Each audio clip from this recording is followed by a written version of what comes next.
Hello students. आज हम जिस टॉपिक के बारे में पढ़ने जा रहे हैं वो है contribution of Arab geographers in the development of geography. ये आपके जो भौगोलिक विचारधारा और विधि तंत्र जो आपके पेपर चलता है उसका विषय है भूगोल के विकास में अरब भूगोलवेत्ताओं का योगदान। अरब भूगोलवेत्ताओं का योगदान भूगोल के विकास में काफ़ी अधिक महत्वपूर्ण माना जाता है, क्योंकि अरब भूगोलवेत्ता ठीक पुनर्जागरण से पहले के काल में भूगोल के विकास में काफ़ी अधिक महत्वपूर्ण माने गए हैं। काफ़ी अधिक उनका योगदान था भूगोल के विकास में। तो भूगोल के विकास में काफ़ी अधिक योगदान होने के कारण इनके योगदान को प्रमुखता से पढ़ा जाता है। आइए हम शुरू करते हैं। सबसे पहले हम देखते हैं factors responsible for the development of geography in Arab countries, अर्थात अरब देशों में भूगोल के विकास को प्रभावित करने वाले कारक कौन से थे। ऐसे कौन कौन से कारक थे जिनकी वजह से अरब देशों में भूगोल का इतना अधिक विकास हुआ है। इन सभी कारणों के बारे में हम अभी चर्चा करेंगे। पहला जो कारण था वो है वाइड इस्लामिक एम्पायर, विशाल अरब साम्राज्य।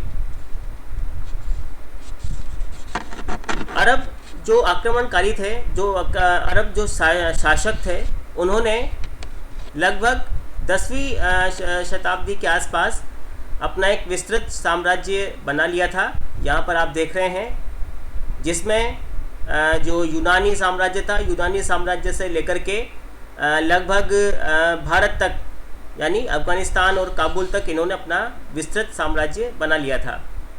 तो विस्तृत साम्राज्य होने के कारण इस विस्तृत साम्राज्य का जो ज्ञान था, यहाँ पर जो भौगोलिक विशेषताएं थी, जो इतिहास का ज्ञान था, उन सभी को इन्होंने एकत्रित किया और उसके माध्यम से इन्होंने अपने ज्ञान का विकास और विस्तार करना प्रारंभ किया। ये देखिए, इस मानचित्र में जो इस्लामिक एम्पायर था उसका धीरे धीरे विस्तार किस प्रकार से हुआ है वो यहाँ पर प्रदर्शित किया गया है।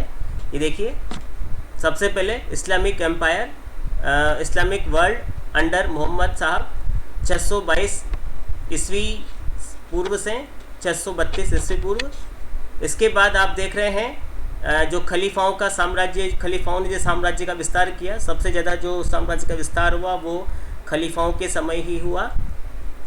और जो महत्वपूर्ण जो इसका विस्तार था, तीसरा जो विस्तार था इसका, वो था उम्मयद नाम का एक खलीफा था, उसके शासनकाल में भी काफ़ी अधिक इसका विस्तार हुआ।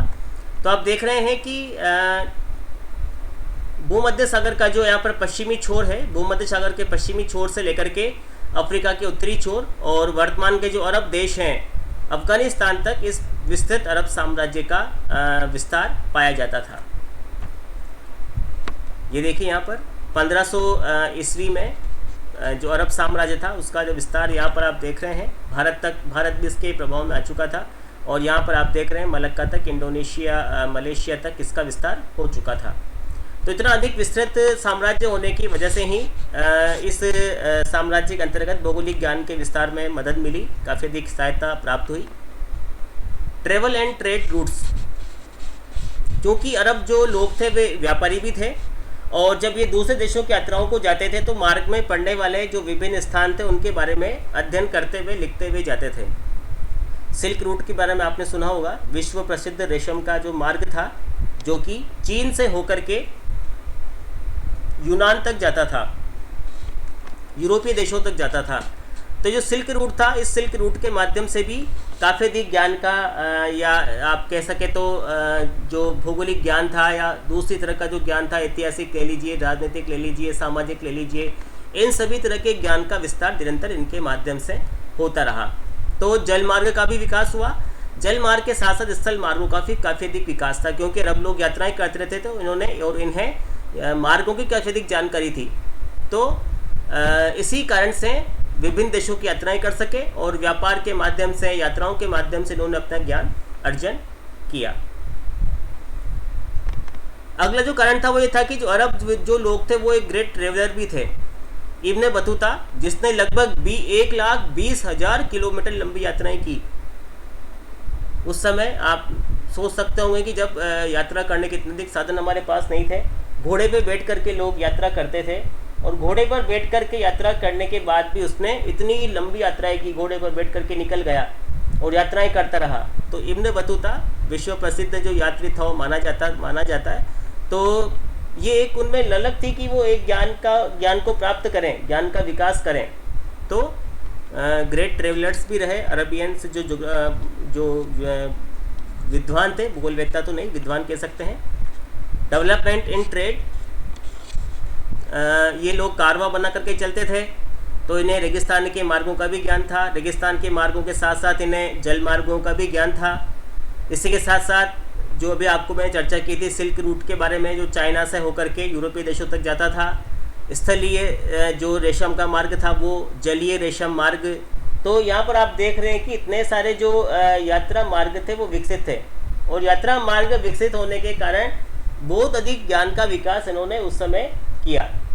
तो ये ऊँटों पे बैठ करके भी जाते थे, और साथ ही साथ ये जलयानों के माध्यम से भी यात्रा करते थे। तो ऊँटों के माध्यम से भी आप देख रहे हैं कि व्यापार इन्होंने किया। तो इनको रेगिस्तान में जो मार्ग थे उनका भी ज्ञान था, जलीय मार्गों का भी ज्ञान था। सिल्क रूट आप यहाँ पर देख रहे हैं, स्थलीय silk route, overland silk route and maritime silk route. तो व्यापार का विकास बहुत अधिक था। तो व्यापार के विकास होने के कारण ही अरब भूगोलवेत्ताओं की जो रुचि रही वो नए नए देशों की यात्राएं और उनके बारे में जानने के लिए रही। Victory over Greek and Roman empire, इन्होंने क्या किया, युद्ध लड़े, लड़ाइयाँ लड़ी, और दूसरे देशों के लोगों को इन्होंने हरा दिया। और दूसरे देशों के लोगों को, यानी कि इनकी जो मुख्य प्रतिद्वंदिता थी वो ग्रीक और रोमन साम्राज्य के साथ थी। तो ग्रीक और रोमन साम्राज्य के साथ इन्होंने युद्ध किए और वहाँ की सभ्यता और संस्कृति पर अपना अधिकार स्थापित कर लिया। Fall of Constantinople, the capital of great Roman empire, कुस्तुनतुनिया का पतन जिसे कहा जाता है, वो घटना घटी। और कुस्तुनतुनिया यानी कॉन्स्टेंटिनोपल का पतन होने के बाद वहाँ पर अरबों का अधिकार हो गया, और वहाँ का जो ज्ञान था, जो वहाँ की ज्ञान से महत्वपूर्ण भरी पड़ी जो सामग्री थी, क्योंकि काफ़ी अधिक ज्ञान का विकास हो चुका था उस समय तक, ग्रीक और रोमन विद्वानों के द्वारा विकास किया गया था। तो सारा का सारा इनके पास आया और उन्होंने उसका अनुवाद भी किया तथा उसको सहेजने में अपनी भूमिका भी निभाई। Contact with Indian civilisation and culture, भारतीय सभ्यता और संस्कृति के साथ भी इनका संपर्क हुआ। तो भारतीय सभ्यता और संस्कृति के साथ इनका संपर्क होने के कारण इनके ज्ञान में विकास हुआ, क्योंकि भारतीय सभ्यता और संस्कृति भी उस समय काफ़ी अधिक आप ये कह सकते हैं कि धनी थी। चित्रकला में, इतिहास में, विज्ञान में, इन सभी कई सारी चीज़ों में बहुत सारे ग्रंथ यहाँ के लोगों के द्वारा लिखे गए थे, तो धनी थी। तो कॉन्टैक्ट थ्रू ट्रेड रिलेशंस, तो इनका जो संपर्क भारतीय सभ्यता और संस्कृति के साथ हुआ वो एक तो ट्रेड रूट्स के और ट्रेड रिलेशंस के द्वारा हुआ, यानी ये जो व्यापार करने के लिए भारत में आए तो उससे इनका भारतीय सभ्यता संस्कृति से संपर्क हुआ। Travels of Arab scholars to India, जो अरब आक्रमणकारी भारत तक आए तो उनके साथ अरब विद्वान भी भ्रमण करते हुए आए। इब्न बतूता है, अल इदरीसी है, इब्न खालदून है, ऐसे जो विद्वान थे ये इन लोगों के साथ भारत आए, उन्होंने यहाँ के बारे में देखा और लिखा। Translation of Indian literature in Arabian language, भारतीय जो साहित्य था उसका अनुवाद अरबी भाषा में किया गया, जिससे बहुत आसान हो गया कि भारतीय ज्ञान और सभ्यता संस्कृति का जो यहाँ पर ज्ञान भरा पड़ा था उसे सीखा और समझा जाए। Mathematical digits were adopted by Arabs from India, जो गिनती थी, गिनती भारत से ही अरब में गई और इसी कारण उसे वहाँ पर हिंदसा के नाम से जानते हैं। काफ़ी महत्वपूर्ण तथ्य है ये। जो गिनती थी, गिनने की जो टेक्निक थी, जो ज्ञान था, गिनती का जो ज्ञान था वो भारत से ही अरब में गया, उसे वहाँ हिंदसा के नाम से जाना जाता है। तो भारत से संपर्क होने के कारण भी बहुत अधिक प्रभाव पड़ा अरब में भौगोलिक ज्ञान के विकास में। अब हम देखते हैं कि अरब भूगोल, ये तो था अरब भूगोल कि अरब में भूगोल के विकास होने के क्या क्या कारण रहे। ये हमने देखे, ट्रेड रूट्स थे, ट्रेवल रूट्स थे, इन्होंने अलग अलग देशों को विजय किया, उसके कारण भारतीय संस्कृति से संपर्क हुआ, उसके कारण विशाल साम्राज्य था इसके कारण। तो ये सभी कारण थे। इन्होंने अरब काल में अरब जो साम्राज्य था वहाँ पर भूगोलिक ज्ञान के विकास में महत्वपूर्ण योगदान दिया। अब हम देखते हैं कि अरब भूगोलवेताओं ने किन किन प्रकार के ज्ञान के विकास में अपना योगदान दिया, कौन कौन सी शाखाओं में इन्होंने अपना योगदान प्रदान किया है। Number 1, preservation of ancient geographical knowledge. प्राचीन जो भौगोलिक ज्ञान था उसको सहेज कर रखने में, उसको संरक्षित रखने में इन्होंने अपना योगदान दिया। और वो कैसे दिया? थ्रू ट्रांसलेशन, ट्रांसलेट करके, अनुवाद करके, through translation of various Greek, Roman and Indian books and writings in Arabian language. बहुत सी ग्रीक, रोमन और भारतीय जो पुस्तकें थी, जो लेखन किया गया था, उनका अनुवाद इन्होंने अरबी भाषा में किया और उस ज्ञान को सुरक्षित रखा। ये इसका महत्वपूर्ण योगदान माना जाता है अरबों का। स्पेशल प्रोग्रेस इन एस्ट्रोनॉमी, नक्षत्र विज्ञान में बहुत अधिक योगदान उन्होंने दिया था। और वो कैसे हुआ? क्योंकि अरब जो साम्राज्य है वहाँ पर जो रात्रि होती है वो बिल्कुल साफ़ होती है, आकाश साफ होता है, बादलों से रहित होता है, तो इन्हें विभिन्न प्रकार के प्रेक्षण करने में बहुत अधिक सुविधा रही। इन्होंने मूवमेंट्स ऑफ प्लैनेट्स, जो ग्रह थे उनकी गतियाँ, सन एंड मून एक्लिप्स, सूर्य और चंद्रमा के जो ग्रहण थे उनके बारे में, इक्विनोक्टियल कंडीशंस, विषुव की जो स्थितियाँ होती है उनके बारे में, जोइडिक्स, राशि चक्रों के बारे में, आदि के बारे में बहुत अधिक विस्तार से इन्होंने देखा, समझा और जाना। मैथमेटिकल ज्योग्राफी, गणितीय भूगोल के विकास में भी अरब भूगोलवेत्ताओं का बहुत अधिक योगदान माना जाता है। क्योंकि जब इन्होंने नक्षत्र विज्ञान का विकास किया तो साथ ही साथ इन्होंने गणनाएं भी की। जैसे बगदाद, शिराज ईरान में था, शिराज, काहिरा, टोलेडो जो कि स्पेन में था, were the major centres for the development of mathematical geography. ये गणितीय भूगोल के कुछ महत्वपूर्ण केंद्र रहे जहाँ पर गणितीय भूगोल का विकास हुआ। और गणित का जो प्रयोग था इन्होंने किस किस चीज़ में किया? Determination of the shape of the earth, determination of the coordinates, अक्षांश देशांतरों को निश्चित करने में, जियोडसी भूगणित में, मैपिंग में, ट्रांसपोर्टेशन में, परिवहन में, और प्रोजेक्शन और प्रक्षेप बनाने में। इन्होंने टोल्बी के प्रक्षेपों का काफ़ी हद तक प्रयोग किया था अपनी गणनाओं में। तो इन सभी कार्यों में इन्होंने गणितीय भूगोल का प्रयोग किया, भूगोल में गणित को स्थान दिया। Determination of latitudes and longitudes, they accurately determined the coordinates of the अर्थ। उन्होंने पृथ्वी के जो निर्देशांक थे, अक्षांश देशांतर थे, उन्हें बिल्कुल सही तरीके से जाना। They also find out the accurate coordinates of Mecca. मक्का इनका बहुत अधिक पवित्र स्थान था, तो मक्का के जो अक्षांश देशांतर थे इन्होंने बिल्कुल सटीक तरीके से पता लगाए और इसने उसमें सहायता की कि विश्व में जो नमाज का जो समय है वो एक हो सके। तो ये तभी संभव था तब मक्का का जो अक्षांश देशांतर था वो निश्चित किया जा सके, वो निश्चित किया और नमाज का जो समय था वो पूरे विश्व में एक निश्चित किया जा सका। It also helped in keeping the same pattern of mosque. सभी मस्जिदों का जो मुंह था वो उत्तर की तरफ रखने में भी इसी का योगदान माना जाता है। Gnomon and astrolabe, two instruments were used to determine coordinates. दो यंत्र इनकी तरफ प्रयोग में लिए गए, नोमोन और एस्ट्रोलेब। पूछा जा सकता है प्रश्न, कौन से दो यंत्रों का प्रयोग किया गया था? नोमोन और एस्ट्रोलेब।